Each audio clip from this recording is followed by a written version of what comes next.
नमस्कार जय जगन्नाथ आशा करुँच जगन्नाथ को कृपार आपण मैंने समस्ते भलरे थे। आज गोटे मो सुंदर छोट कथाटे नहीं आसी कथाटी मत गीतारू मिलला मत बहुत ही भल लगे तो मुझे भाविली मुझे सहित सेयार करी।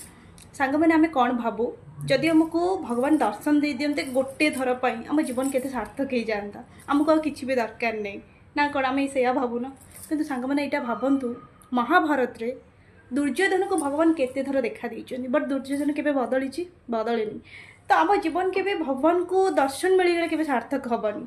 काली सकले जे हमको दर्शन भी मिल जाव आमर आहुरी लोभ आसीज आमको एटा दरकार आमको सेटा दरकार भगवान ठारू किंतु हाँ जीवन केतेबेले सार्थक हम गीतार बहुत सुंदर भाव में लिखाही जितेबले भगवान कही जो कथा मुखर जो कथा बाहर आपड़ जब से हिसाब से आप कम कर कर्तव्य कर दि जा शास्त्र में जहाँ जहाँ से कही जब आप हिसाब से कम कर जीवन सार्थक हो भगवान दर्शन भी दरकार नहीं से कर्म माध्यम आमर भगवान दर्शन हो ठीक कहल ना सांग मैंने आमको कौन हवा दरकार दुर्योधन भली हवा दरकार ना अर्जुन भली हवा दरकार आमको कर्म करवा दरकार सठिक कर्म कले भगवान सब आम पाखापाखि निहाती भाव में रे। जदि आपको भिडियो भल लगी था आप निहाती भाव में लाइक करदे। जय जगन्नाथ।